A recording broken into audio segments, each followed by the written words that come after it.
shit. Okay. All right. There we Hi, go. Dave. Hey there, how are you? Ron. Well, how are you? Good evening. Nathan Maltinsky, Chairman of the Community Preservation Committee, and have our annual televised meeting tonight. We do this once a year per statute for the CPC organization. On the Mills Community Preservation Committee will hold a public hearing on Thursday, September 29th, 2022 at 7 p.m. in room 229 at the Veterans Memorial Building, 900 Main Street. The purpose of this hearing is to obtain comments from the public on issues related to the Community Preservation Fund. Nathan Maltinsky, Chair, posted September 7th, 2022 by Kathleen Smith.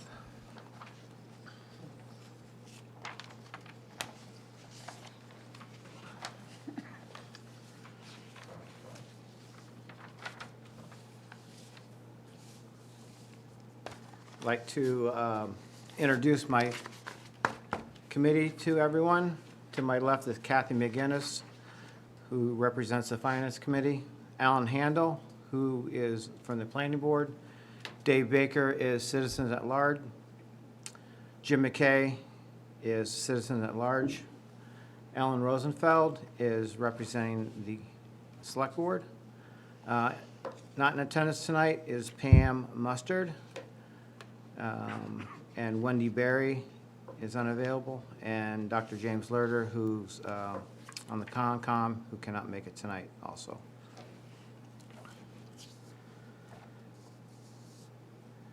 The CPC takes in applications for projects that are eligible every year. This year we had 2 projects that came in front of us.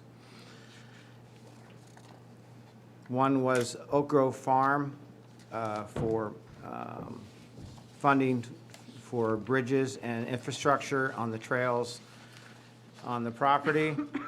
At that, they did request.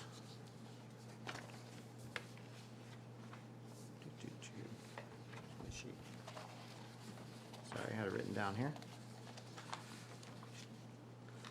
$20,000.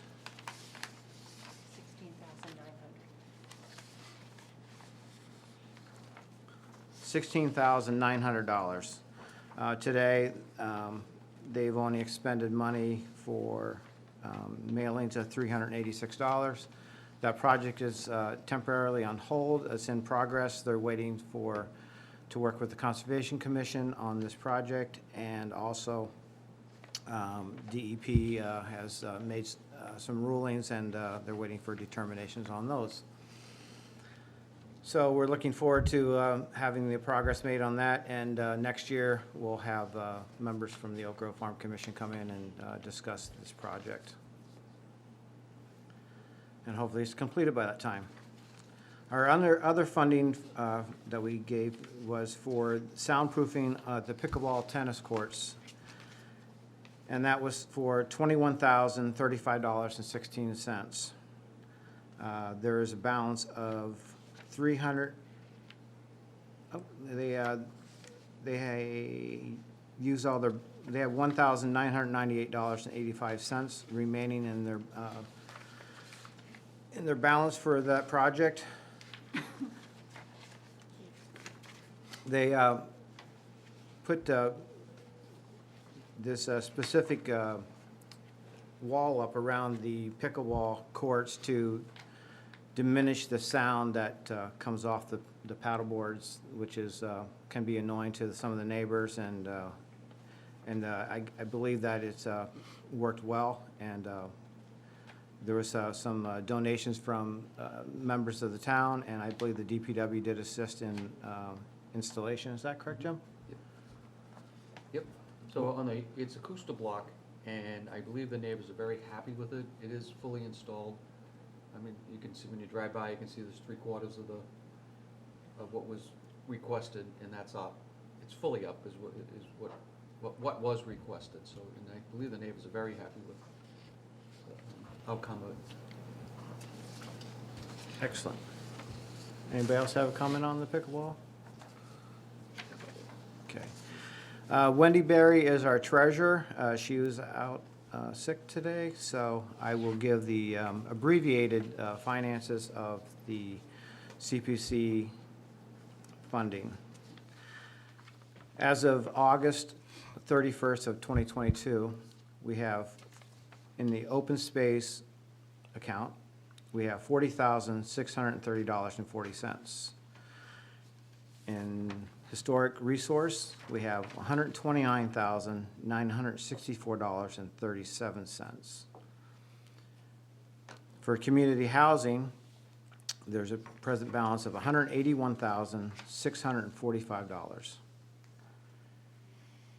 Our budget reserve is $80,000.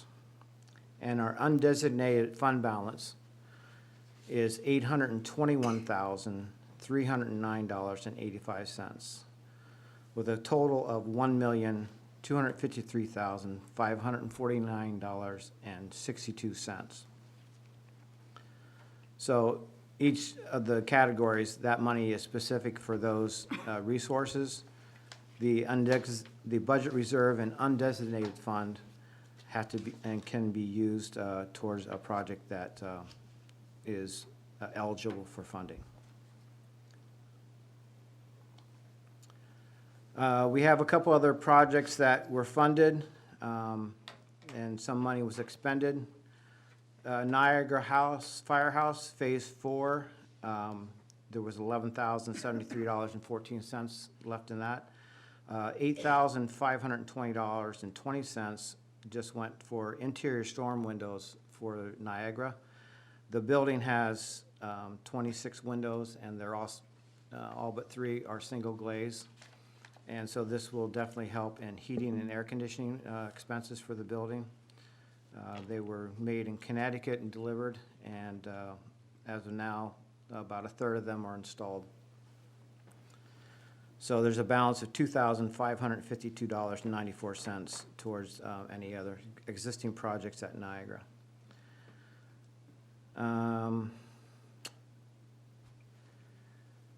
For our operating budget, we have, for the Veterans Memorial Building project, we have long-term debt principal of $20,000, interest of $8,950. This is a 20-year bond for the restoration and of Veterans Memorial Building. The balance of this funding is $292,500, and this will be paid at the end of 2035. So that's a 20-year bond, so got a few years to go on that.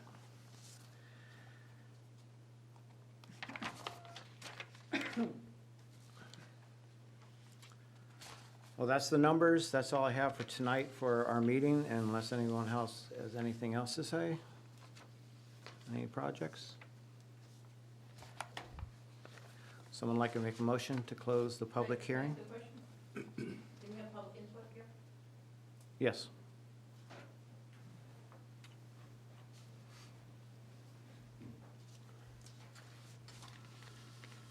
Lisa Harden, 56 Walnut Street. I was just wondering if you could go over where you get your funding. I think it's 1% of something, and about how much you get every year. I don't know if I have those numbers here of what we're getting. That was what we got last year. I believe that amount. So we get money from this, from the Registry of Deeds for Norfolk County. And that amount I don't have offhand. I believe it was in the $40,000, $40,000 to $50,000 range. And the rest is a surcharge on taxes. And I don't have those numbers in front of me. We did receive, it says, cash received fiscal year '22, $316,307.14. And as of this year, we received $60,793.28. So basically, between the surcharge and the Registry of Deeds, we've gotten $316,314 for fiscal year 2022. So there's a 1% surcharge on each property, minus $100,000 the value of your property. And we have a senior exemption also on that. But I don't have the hard numbers of exactly what we got from the town revenues. Okay. So some comes from the registry of deeds and some comes directly from our tax bill? Yes. Okay. And there's a column in your tax bill for what you pay, and it's not a tremendous amount, but it does help fund these projects, and we don't have to do overrides or ask for town for additional money for a lot of these projects. Mr. Chair. Mr. Baker? Just by way of education, the CPA is a implementation of a state act where towns can vote to first exclude a certain amount of assessed value before the CPA tax takes effect. In Millis, you can go up to 3%. In Millis, we chose 1% after an initial set aside of the assessed values. I think it was up to, was it 100 or? We do 100,000 exemption. Exemption, and then 1% on anything over that. So in a year of boom real estate cycles where there are a lot of closings and everything, we see good revenues and things like that. But this law was initially passed, it was supposed to be fully matched by the state on the local receipt collection. And over the years, we've seen it go steadily down. The state match has not come forward. So we've had a low of, say, $60,000, and I think the high was the 316 last year, which was probably the height of growth and, skyrocketing real estate prices. But we also, just by way of education, we have to, each year we get that allotment from the state, we have to earmark a minimum of 10% to each of the funds: open space, historical, and community housing. We've tried to select projects and balance that out. So we put the minimum in those accounts that we can only use for those projects. We keep the bulk of the money in reserve in the undesignated fund balance so that we can augment a project if it comes. So we've had a lot of historical restoration projects. We've had a couple of open space projects. We've had, other than studies of housing, we've never been able to pull together a housing project. So my personal hope as one member of the board is that we can find a way to participate and use some of that money for housing, whether it be Habitat for Humanity or teaming up with an organization like that. But that's why you see us each year say there's an appropriation to this reserve account, this reserve account, this reserve account, and then the rest of it goes into the, a very small percentage goes into administrative costs, but most of it goes into that undesignated fund balance. But Millis voters were the ones who chose to essentially tax themselves this 1% for hopefully what people think are worthy projects. Okay. Chair, Mr. Chair, can I just ask a follow-up? Yes. In terms of the state reimbursing us, or however it's phrased, are we getting anything from the state anymore? Yes, well, Is to it- the chair, through the chair. Through the chair? It fluctuates, so it's, the registry collects certain stamp fees and such, and then the match comes out of the state budget, and it depends, there's a lot of lobbying to see it funded better by groups. There are like CPA lobby groups that kind of statewide lobby for more funds for everybody, and it's the luck of the draw in any given year. Yeah, typically, there are 2 rounds of funding from the state. So if you do the 3% like Medway does, then there's a second round of funding that we do not receive. So they get a substantial amount more money than we do, but it's been sufficient for what our needs have been so far. And like Dave said, housing has come to us previously this year and has looked for potential funding down the road for some type of new housing. So we'll we'll look into that later on and see what happens. Yes, they said they can stay a Okay. bit longer. All right. Anybody have anything else? I'll close the public hearing. Make a motion to- I make a motion, Mr. Chair, that we close the public hearing on the Community Preservation Committee. Second. It's been moved and seconded to close the public hearing for September 29th. All in favor? Aye. Motion carries. Thank you. We do have, I'm going to keep the cameras rolling, and we're going to have, we have Lisa Harden, who's going to present a funding request, or potential funding request for Rock Lawn, 270 Exchange Street.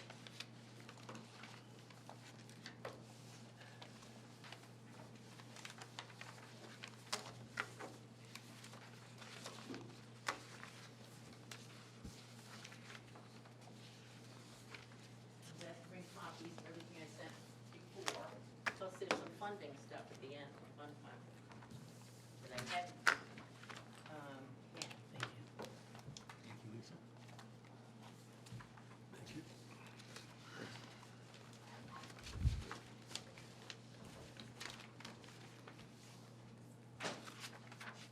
For anybody who's interested, at some point, I do have floor plans of the building. Am I supposed to be talking into this? Yes.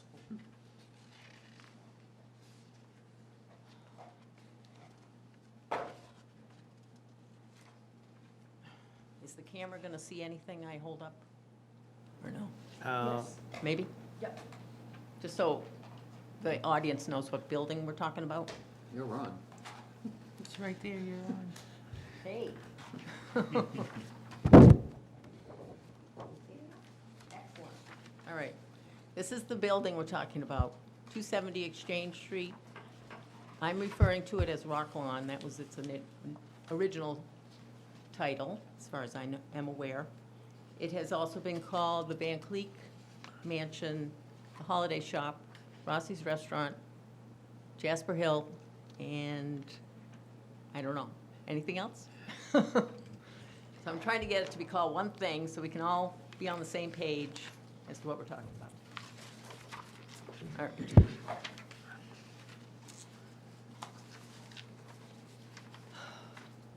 So I am requesting funding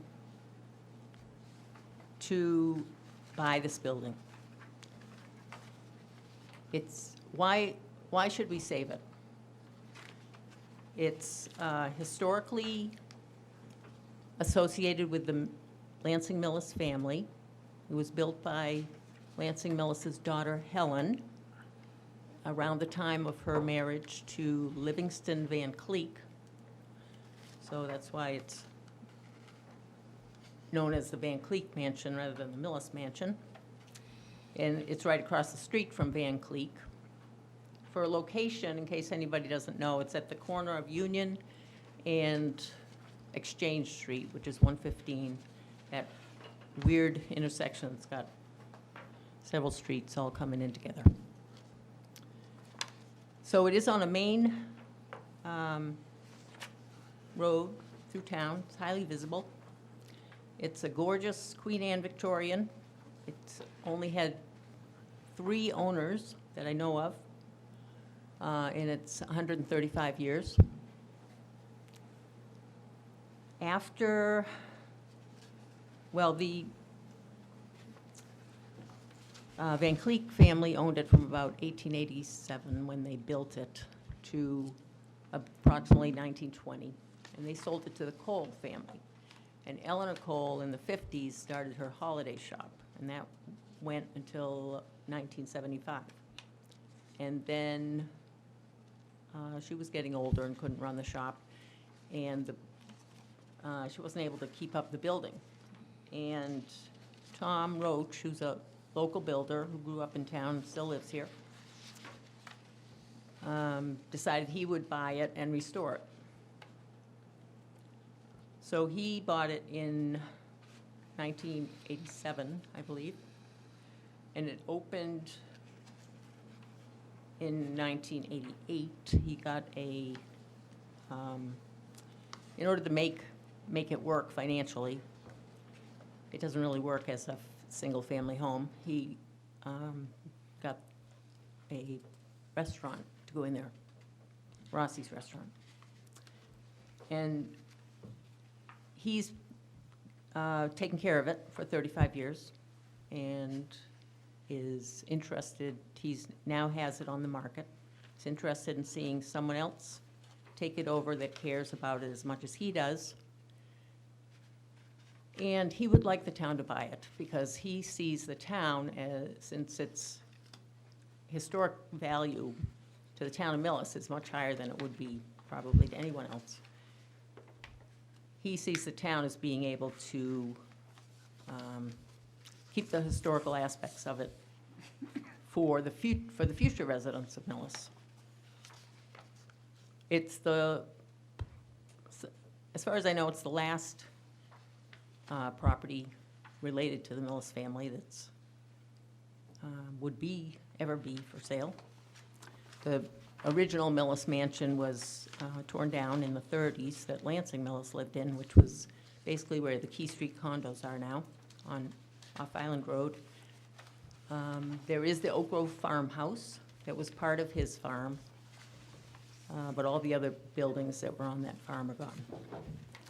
And then there is the railroad station, which was the old town hall, that the town does own now. And I know it needs some work on it, and I think we should save that also. It's another unique building. In a way, I'm thinking about some of the other buildings that we have saved. I mean, we have managed to save the railroad station up to this point. Granted, it needs some more work. We saved this building, the Memorial School, and the Niagara Firehouse, which 20 years ago or so, I remember the town talking about, well, what should we do with that? It wasn't in very good shape, and people were thinking we should either sell it or tear it down and put something else there.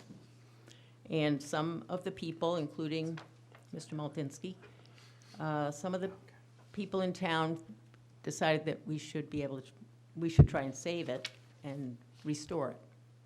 And I think it's just amazing what you've done with it, restoring the Niagara Firehouse. And it's unique around here. There's nothing else like it. And it's being used for, it has many purposes. Being used for some musical type concerts at the moment. And it's got some museum type displays in it. And it's occasionally rented out for other events. So that's an example of a building that you could restore and use for the town. And it's a gem. Now, as I've gone around town talking about this, some people bring up the St. Paul's Episcopal Church, which is across the street, that a lot of people thought we should have bought when it was for sale for $300,000. And it just didn't happen. And a lot of people thought we should have used that. The senior center was in it at the time, and I guess that's when they moved over here after that. So, I think we should save it now.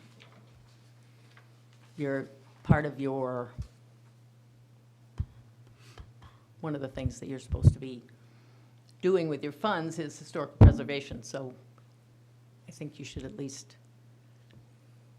look at this and think about whether this is a worthwhile project for you. There's another building, the Ellis School, which is the town also owns, and I don't know what the status of that is right now. The next section the other question I get is how much would it cost? And that's a little bit up in the air. The market, it's on the market for 1.25 million. It's been that way for over a year. At some point before that, it was on the market for 1 million. I know that the owner will negotiate. I mean, any kind of real estate transaction, you're gonna get negotiation.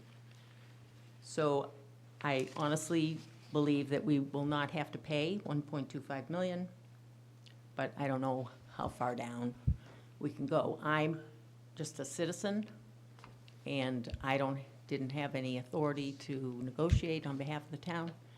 So I put, the price I have in my warrant article is the the price it was on the market for. But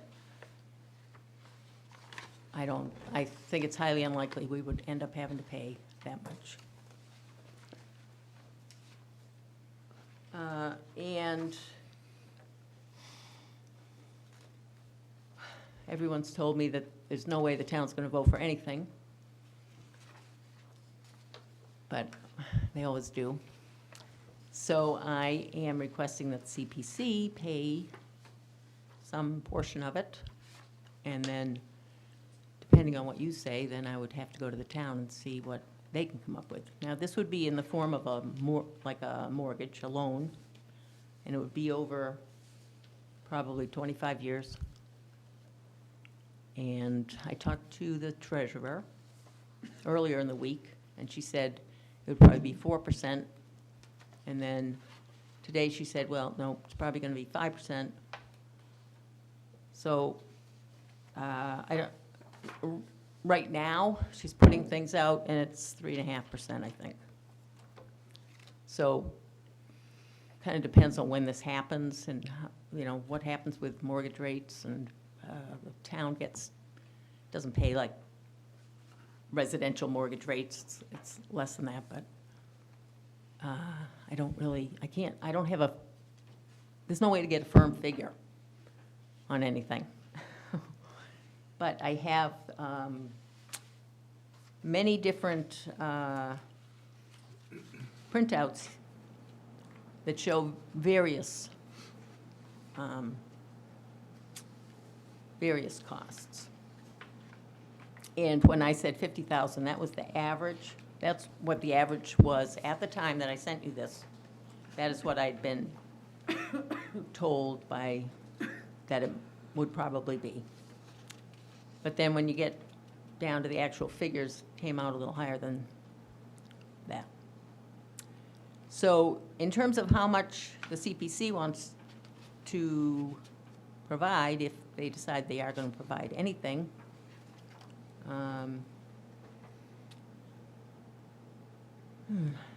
we have a wide range of variables and a wide range of what you could conceivably contribute to this project. Hold on a second.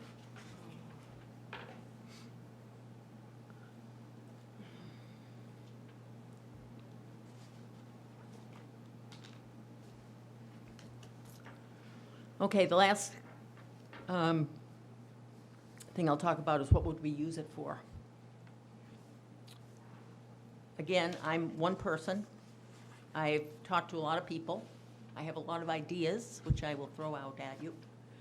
But in my citizen's petition, I have, one part of it is that the moderator would appoint a committee, and assuming we went forward with this, and they would meet and have hearings and talk to everybody and have something that's a little more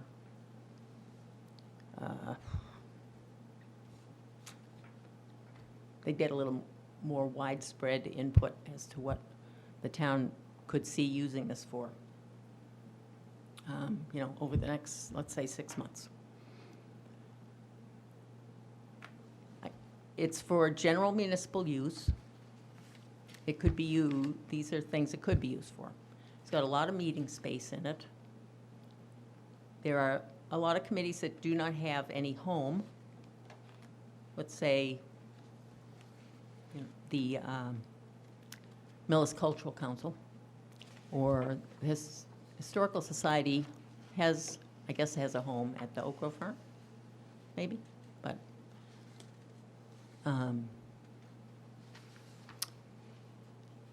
I know the Arts or Cultural Council would like to have a space for art shows, not necessarily dedicated to that, but the walls in the house. And we could also, a lot of the people that I've spoken to are older people who have lived here for a couple of generations, and they've gotten to the point where their kids can't afford to live here anymore, unfortunately. And they have Millis memorabilia that they would like to donate and would like to see it displayed somewhere. So there could be some display cases in various rooms, so it's kind of like a living museum isn't what I mean. That's kind of where people reenact things, but it's a building that you can go there for a regular event and see historical artifacts from around town. There's a lot of things. Like one person has a grandfather clock that was made by the clock company that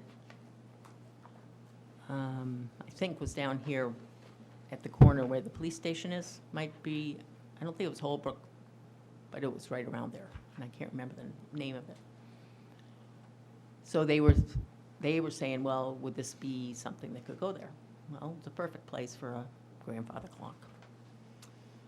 It has other uses. For example, the senior center, the new senior center building, which may or may not pass. Even if it does pass, it's not going to be available for a couple of years, and the seniors are saying they need more space. Well, it's a perfect place for them to do some of their craft classes, or go and play cards or bingo, or have their coffee and donuts. The atmosphere is really nice, and I would think seniors would love it. I mean, I'm a senior. I loved it. It has a large commercial kitchen, and the senior center could do their Meals on Wheels out of there if they wanted to. They could have their luncheons out of there. We could also rent out the kitchen, because there are businesses, people who want to have, sell homemade cupcakes, let's say. But their home kitchen doesn't meet the requirements of the Board of Health, so they rent out a commercial kitchen, on an hourly basis to make their product, and then they go home and sell it. And it wouldn't be, those are usually done, later in the day, early in the morning. Wouldn't conflict with any lunch or dinner that the town might want to use it for. There are other rental opportunities. People have had their wedding receptions there, other catered type events. It would be perfect. And there's 70 parking spaces, which is a lot for most, be plenty for most events. It's handicapped accessible on the first floor at the moment. There's a handicap ramp. It is possible, the Americans for ADA, Americans for Democratic, no, Democratic, American Disability Act has, I've been told, grants for something like an elevator that could go, it would just have to go from the first to second floor to make the second floor accessible. But in the meantime, the first floor is.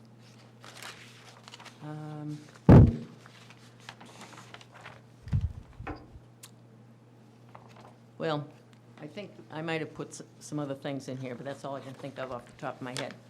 So,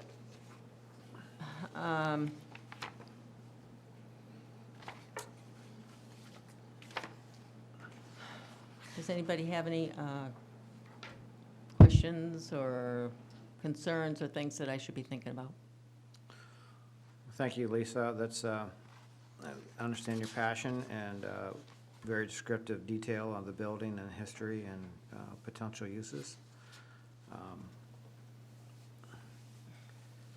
So do I understand that this is on the town meeting warrant?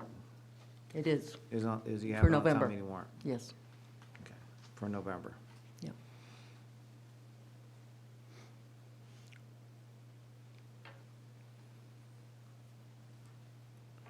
Now,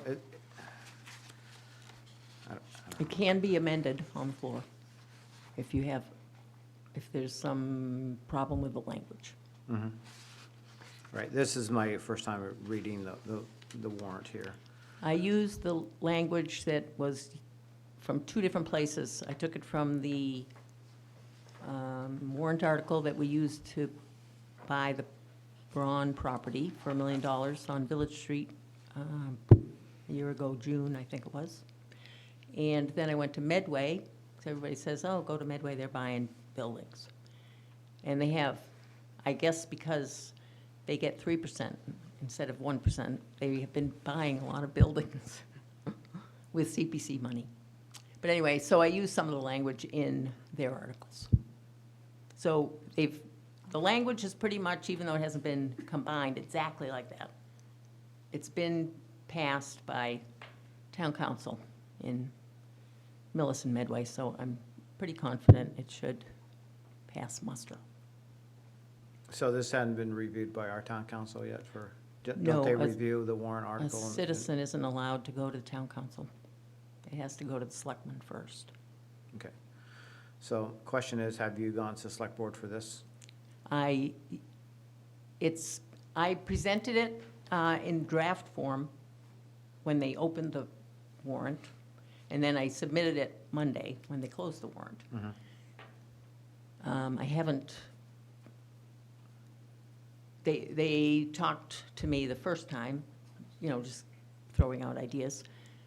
They, as far as I know, they wouldn't have sent it to town council yet to tell me anything. Okay. I am planning to go Monday when they're going to talk about the warrant articles and see if they have any further input for me. All right. I'll open it up to any questions from any of the committee members that would like to talk. Oh, and I'll just say, next Wednesday, I go before the Finance Committee. Okay, thank you. Can I make a comment? Yes. Okay, I've already made this comment to Lisa, so it's not going to surprise her, but I just wanted to make a note that as part of the package, there's a letter penned by my mother.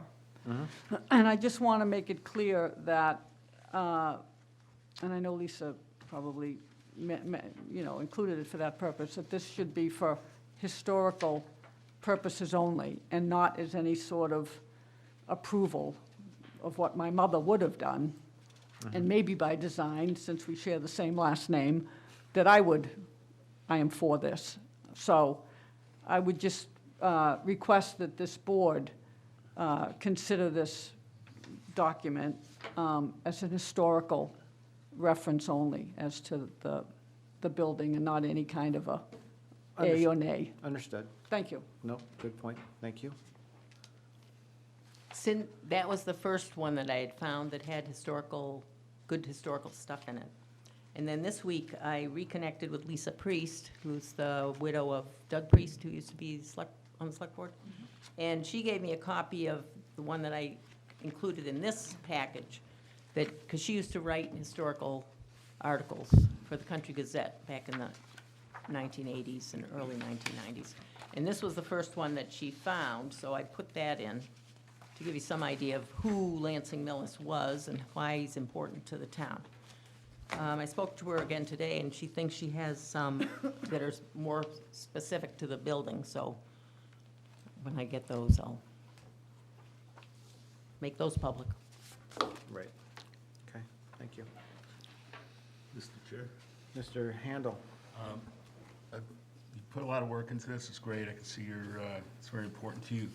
One concern I have, aside from maintenance costs, upgrade costs to meet code, the tax revenue we forego by owning it instead of collecting tax revenue on it. I think we all agree that a property that's been on the market for a couple of years for 1.25 million probably isn't gonna sell for 1.25 million. However, we're in a pretty weak negotiating point if we come to them and say, here, we have 1.25 million, now let's talk. You know, you come to them and say, we've got 900,000, you're in a much stronger negotiating point because that's all you have to spend.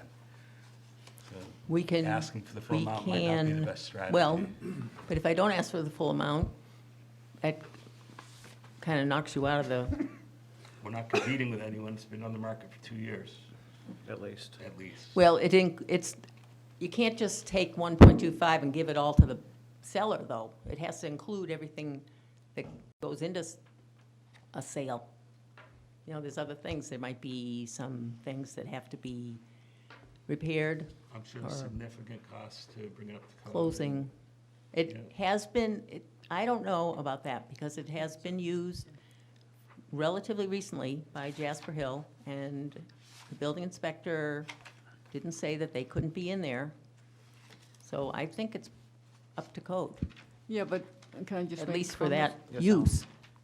You're right, so that code is good until you start doing renovations, and then you have to bring it up to current code, and we're in like 3 books. The building code's been through 3 renditions since then. There's a new one coming out like tomorrow. So that doesn't necessarily mean that it still doesn't, it doesn't have to be brought up to code. That's all. I don't think we should be talking major renovations, because we want to keep it in, or at least my thought was to keep it in as close to the historical way it was as possible. I'm not seeing, you know, gutting the first floor or anything. You can see what, with the pictures there, that it's beautiful. No, it's a great building. I loved it when it was Jasper Hill. It's too bad they went belly up, but, you know, one of the disheartening figures is the spreadsheet you gave us. For the interest and debt service, for a 30-year loan on this at 5%.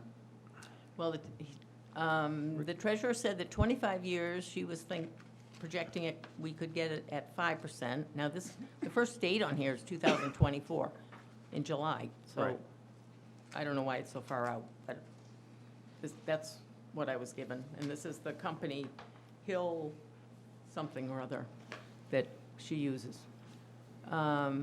She said if you go from 25 years to 30 years, it bumps up 0.5%. So that's why the 30-year one is at 5.5. Right, so 1.25, and then with the interest and debt service, that's 2,062,500.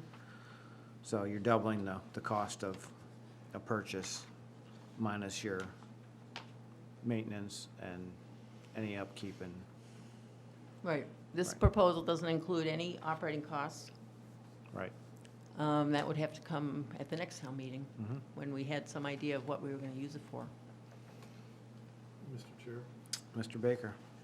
Lisa, I commend you on wanting to preserve this building. It's clearly a gorgeous building, has a long history in town, and I also like to see it preserved, but I think we're putting the cart before the horse, in that one of the problems this town continues to, in my humble opinion, stumble upon is the use, and the very fact we just mentioned it, there's no operating budget. So I'm not ready to, I want to explore it more. I would suggest we table this while more discussions happen, including things like town meeting and votes on senior centers and things like that.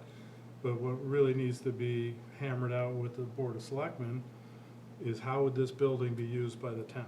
Because if it's truly something that's for the public good, this building could be taken by eminent domain for the assessed value and not the 1.25 million, but more like 800. So I think you know, we've identified a lovely property. CPA funds are typically a backstop or an addition to another source of funding. But the selectmen and the town really needs to say, hey, this is a property we want to preserve.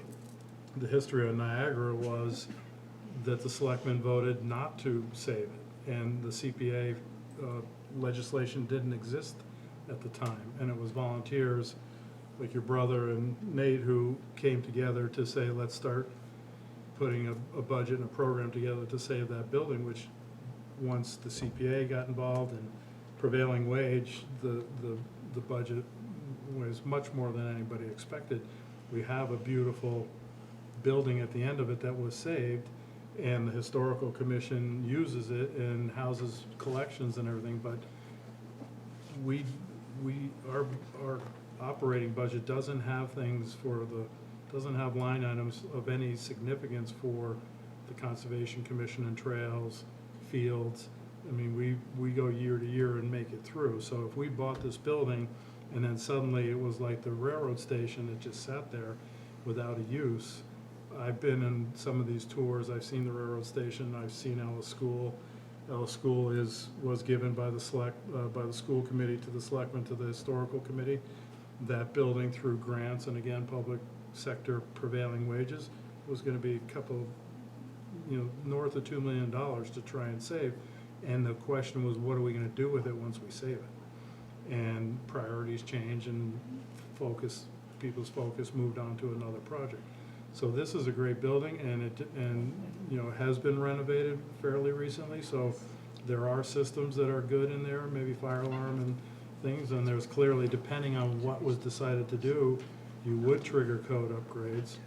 But I think I'd like to see how town meeting votes on the senior center and, in the discussion before the Board of Selectmen, clearly your warrant's gonna go on town meeting because it's a citizen petition, so it will be, at town meeting floor. But my concern before the CPA just says, hey, here's the money to fund the debt service, to know what we wanna do with it. And if it's the Cultural Commission or the Historical Commission, do they have a budget to operate it? And how is it gonna be programmed and used? And I think that's my comment, that we need to figure that stuff out on the front end, and then CPA can come in at the appropriate time if, hey, we need some money to bridge a gap or something like that. There's no argument that it's a gorgeous building and it would have significant value to the town and municipal uses. If I was on the Board of Selectmen, I might have opinions about what those uses should be, but I'm not. And I'm You can throw them out, just like any other resident. People give me ideas all the time. Yeah, no. Do you have some other ideas that I could add to my list? Yeah, well, I think you've touched on some of them. But we have a big, capital debt exclusion coming on a brand-new building. The bond tables that you saw are because it's a municipal bond and it's on our fiscal years of June to July. Right now, the interest rates are 4 or 5%, but come 2024 with the current economy, it may be higher. Municipal is typically better. But hopefully you get my point, is like, I'm not trying to throw water on your idea. I'm just saying, as far as funding from this committee at this point in time, I think it's a little premature. And, I'd like to see your article survive through town meeting floor and see the selectmen look at putting that committee together and come up with the programming and the use and the budget and the dream or the vision for this building. And then have you come back to us and say, okay, well, it's housing, it's a senior center, it's cultural center, it's whatever. But your idea is like, hey, yeah, we could rent it out on occasion. In some uses, yes, you could, in other uses, you can't. But all the points you made, I think, are extremely valid, and it's a centrally situated building close to Kennedy Terrace and Town Hall, and, we should have bought the church because it was $200,000, and it's an opportunity, we don't wanna see it go, but it has been sitting on the market for 2 years, and, you know, the price should be negotiated, maybe a letter of intent, and subject to then successful town meeting votes, that transaction would be executed, as opposed to, hey, let's get this bag of money and then go knock on the door. That's just my thoughts. Thank you, Dave. Jim? Yeah, so Lisa, thank you for preparing such a great package. Most of the questions I had, I read through it and I found my answers. I agree with Dave that if, it's a great idea, but we need to know more of what the use, where the funding's gonna come for once the building is purchased. How is it gonna be funded for the upkeep of it? Again, this is a fairly large piece of property that's gonna need maintenance, you know, continuous maintenance, snow plowing, grass cutting, and all that stuff. Is that gonna be a budget that's gonna have to be put, well, if it's bought with CPC funding, the town can't maintain it. It would have to be through costs generated from the building itself. So, If it was bought with partial CPC and partial town, I still think would that be different? I don't think so. I think I don't know. We can't do it. Historical preservation, but No not maintenance. ongoing maintenance. not ongoing maintenance. No, maintenance would have to come from the town. Right, that's what I'm, So, no, I you're thought- saying that I maintenance thought would the have to maintenance come could from, not come from the town. I thought it would have to No, come it's- from Mr. Chair. Mr. Baker? Say the siding was all rotten or the windows were bad, CPC funds could be used to replace historically appropriate windows or historically appropriate siding. Say it needed to just be pressure washed and painted. CPC funds would not be able to be used for something like that, because that's maintenance. So that would be an operating budget line item that the town would have to add with DPW, library, police, schools, and everything else to say, okay, which I strongly encourage the town to start to think about and set aside money for that. But each fiscal year is tight and tough, and there's lots of needs and priorities, and sometimes that money's not there. But that's kind of what I was getting at, is what's this building gonna be used for? Okay, if we all buy into that use, and who's gonna use it, then what's the budget for the care, custody, and operation of the facility going forward? That's kind of the vision I think the CPC typically wants to see. So you're not coming to us to say, hey, it's $1.25 million, give me $1.25 million. You're saying to us, oh, you know, it was a vote, a debt exclusion or an override or something. We bought the building in the town, now we want to go in and renovate it, and we're coming to CPC for historical restoration funds to do what we want to do with it. You know, make it completely ADA accessible or something like that. But it's got great bones. Commercial kitchen, it was renovated, it does have parking, it's got a lot of things that some of these other buildings didn't have. so are you saying CPC funds cannot be used to purchase it at all? I think that what my What are you question saying? was that CPC funds could not be used for general maintenance of the building every day. Right, It would Correct. have to come through some other source. I know that part. Yeah.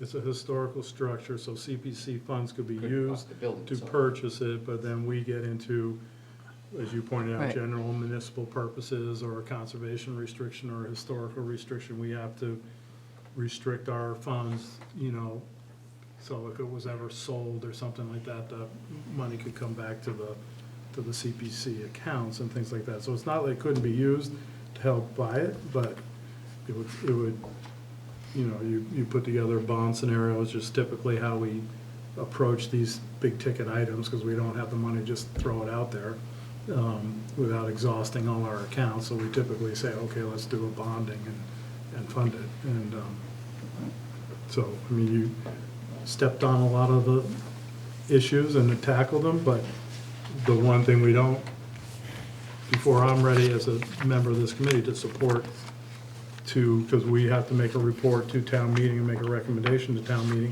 and the finance committee, before I'm ready to do that, and I'm only speaking as one, I'd like to see the game plan for the building and the vision for the building, which I think is more appropriately discussed with the Board of Selectmen and the Finance Committee. I have one last question, Mr. Chair, and it was on, so the balance of the principal would be 91,000, whatever, in the first year. Do we actually bring that in the CPC funds? To pay that? I mean, or would we have to use, we would have to use the unfunded, undesignated All of funds, the reserve. all the reserve in that, so there would be nothing else left for. Well, Can you do but that? it's over 25 years, it's not, you wouldn't put it all If- out there today. If we get there, we can figure out the pots of money, Pots but of reserve. basically, we'd use everything in the historical reserve, and then we'd have to go to the unfunded balances.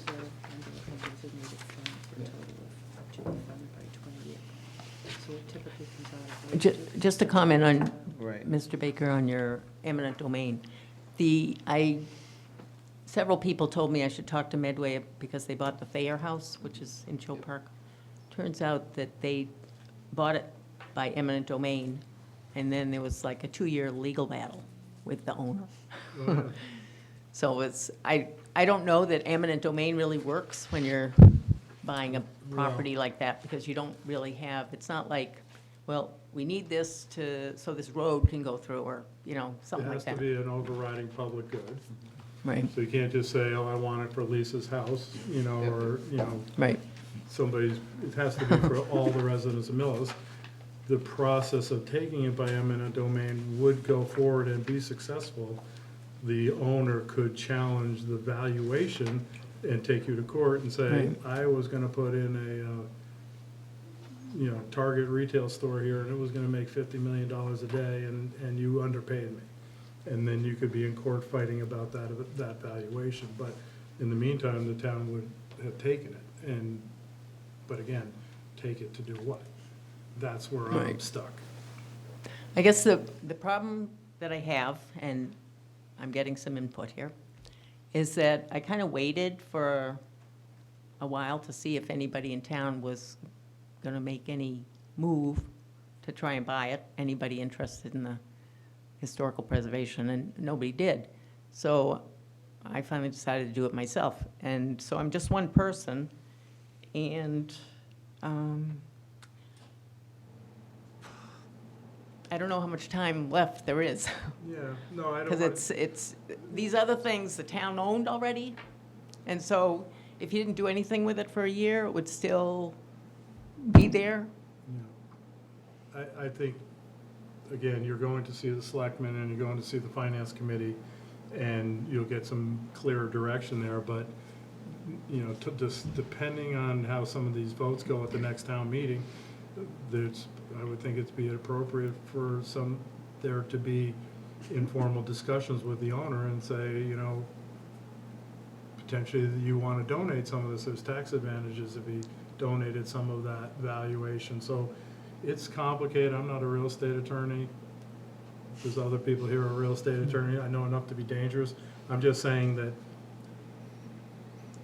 if we bought it and it just sat there locked up, padlocked, because nobody had a budget to operate it and the town didn't know what to do with it, that's almost as much as a crime. I'm sure Mr. Roach wants to sell it and hand it off to somebody else, and I'm not sure how much, at the end of the day, he's willing to take for it.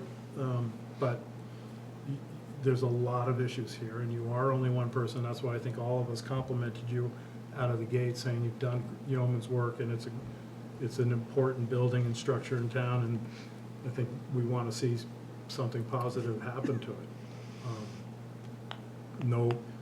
No multimillionaires come in here and made it their private residence and, railroad baron, Lansing, Michigan, Millis or something like that. So it's sitting, and it's sat there for 2 years, and the economy's not getting better at the moment.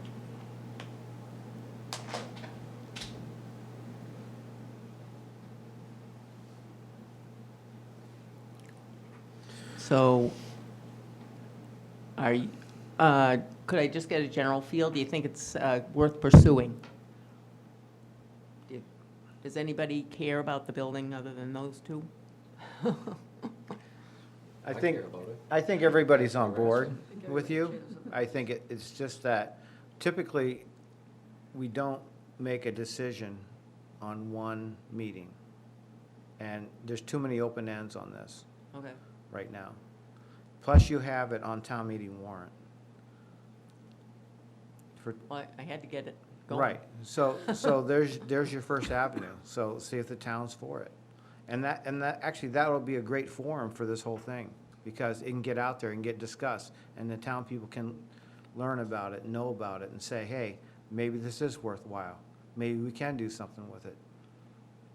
You know, we're just one facet of it, Right. you know, like you're one facet of it. It's not that we're totally against it, it's just that we have to have a purpose. We didn't fund the train station restoration because we didn't have a use for it. Now, there's a proposed use for it. That's gonna be at town meeting. So, Can I get people to, can I get a committee to discuss the use of a building that we don't own? sure, you can, it's a free country, you can, you know, you can put I together. know, but if it's just my committee, it's not gonna have any more authority than me. But I guess I think- have to talk to the selectmen Yeah, about I it. would suggest you board. talk to selectmen, but I think that's a perfect example. We toured the train station, and that needed a ton of work, code Yeah, I've seen upgrades it. and everything else, and, you know, I remember Roma Curran in the second floor in town clerk's office when it was the town hall, so it's, but the building, the bones aren't as good as rock lawn, and, you know, the train station bones aren't as good, it's not as, been as renovated. Right. So I think you have a better starting place, but again, I think to talk to the selectmen about it, even if it's an informal committee, but you have this town meeting coming up where various things are gonna be voted that may pass and may not pass, and that influences. So, the like, future. maybe if I change the article to just, are we interested in pursuing it? Is that like something really vague, with no money? You can't change the article. Yes, you can, You on, can Oh, on the amend it. on floor town you can. meeting floor, you can change it. I'm sorry, on the town floor you can. but Yeah. You can amend the article. As long as it's Amending it, less right, than but- it was. So if it's under 1.25 million, I can change it to nothing. Okay. Yeah, I'm sure you could do that and say, form a committee and, you know. Just do the other part. Look for a lesser amount of money to fund studies or architects or something like that. But again, I think your focus should be with the, and I hate to put the representative of the Board of Selectmen on the hot seat, but I think your focus should be talking to the Board of Selectmen and the Finance Committee and seeing what stomach they have for moving this project forward. And it might be a standalone project all by itself, it might be a fallback for something else, and, you know, I mean, this is a type of thing where you get it on town meeting in this fall. You can always revisit it in the spring. I mean, it's sat there for 2 years. Who knows if it's gonna move now, especially with interest rates going up. You know, it may just sit there. So now you'd have more time to work and get something, you know, in place. You know, but that's a great platform. You get the town interested, get the word out, and, you know, work it that way. Okay, All right, all right. So- Mr. Chair, Mr. Baker? I make a motion to call it table this application, not close it, but table it for a future meeting, and we can see how some of your other conversations go, and then maybe you update it and come back. I hear a second? I'll second. Been moved and second to table the proposed rock lawn application until further meetings. All in favor? Aye. Aye. Opposed? Motion carries. Thank you, Okay. Lisa. Thank you. Really appreciate it. So we have two other items. We have payroll and AP signatures, and approval acceptance of minutes from April 28th, 2022. I assume that you and Jim are both okay with being signatories for payroll? Yes. I have to- Jim and I, So do you need a motion? yes. Mr. Chair, I make a motion that we authorize the chair, Nathan Moltinsky, and Mr. James McKay as authorized signatories for payroll for the CPA committee per the letter dated September 29, 2022. All in favor? Aye. Oh, second? Seconded. Second. Alan, Second. okay. All in favor? Aye. Aye. Opposed? Motion carries. And the second vote is to authorize Jim McKay to sign bills payable on behalf of the Community Preservation Committee. Isn't that what I just said?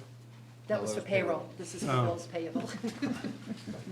Mr. Chair, I make the same motion. I didn't, but for bills payable, for James McKay to sign bills payable in addition to the chair.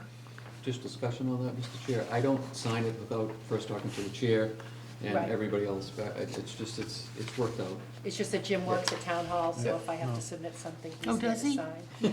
Most of the time. Could, no, it might be in the Still? train station, you never know. So I made that motion. Second. Move and second it to allow James McKay to sign bills payable. All in favor? Aye. Aye. And then Jim and Nate, if I can just get you to sign this before you leave. All right. Mr. Chair, one Yes. more motion. I make a motion to adopt the minutes of April 28th, 2022. Second? Been moved and seconded, accept the meeting minutes from April 22nd, 2022. All in favor? Aye. Aye. Opposed? Motion carries. Anybody have anything else? Thank you very much for viewing, Mill Citizens. Appreciate any projects. Feel free to reach out to Town Hall, and we'll see you next year. Thank you. Motion to adjourn? Make a motion to adjourn?